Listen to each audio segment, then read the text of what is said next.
Hari ini kita bakal bahas topik yang sangat penting dalam budidaya kelapa sawit, penanggulangan hama dan penyakit. Topik yang sering dianggap sepele, tapi sebenarnya sangat menentukan hasil panen.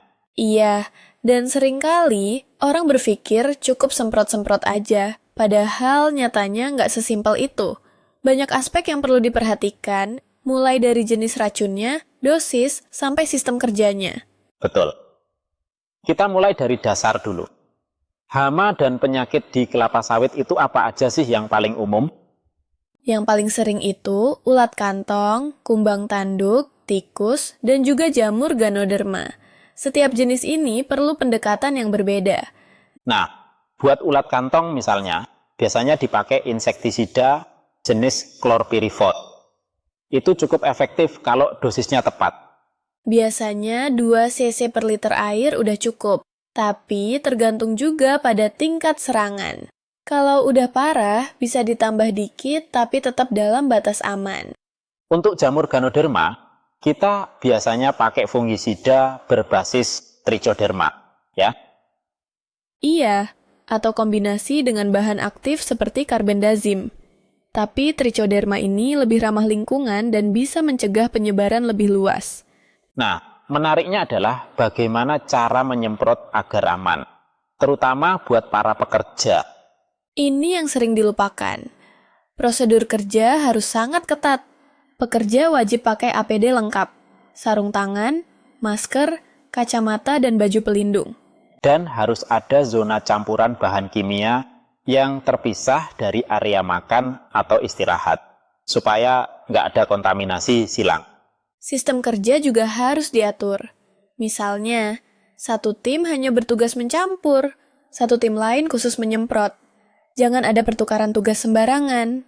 Itu juga membantu mengurangi risiko paparan bahan kimia.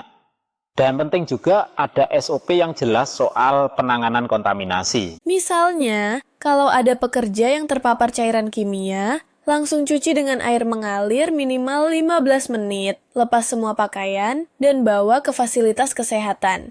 Jangan lupa, semua lokasi semprot harus punya stasiun pencucian darurat. Bahkan air bersih dan sabun harus selalu tersedia. Sekarang soal pengawasan, peran mandor sangat vital di sini.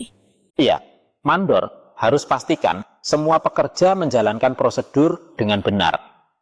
Nggak boleh asal-asalan atau terburu-buru. Mandor juga bertugas mengecek alat semprot. Apakah bocor, tekanan sesuai, nozzle berfungsi dengan baik atau enggak.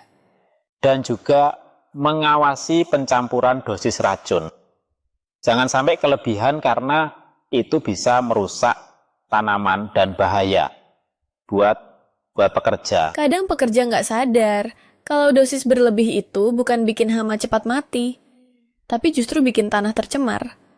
Makanya ada pelatihan rutin yang wajib dilakukan terutama buat para penyemprot supaya mereka tahu bahan apa yang mereka pakai dan bagaimana bahayanya.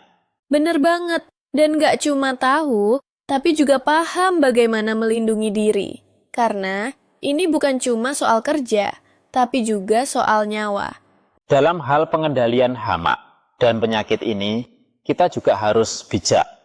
Nggak semua masalah harus diselesaikan dengan bahan kimia. Kadang bisa pakai cara alami juga, kayak pelepasan musuh alami hama, atau rotasi tanaman untuk menekan populasi patogen. Tapi tetap, kalau serangan udah berat, bahan kimia jadi solusi utama. Dan disitulah pentingnya tata kelola yang aman dan profesional. Iya, dan mandor juga harus jujur dalam laporan. Misalnya kalau ada kebocoran bahan, atau penyemprot yang nggak pakai APD lengkap, harus dilaporkan.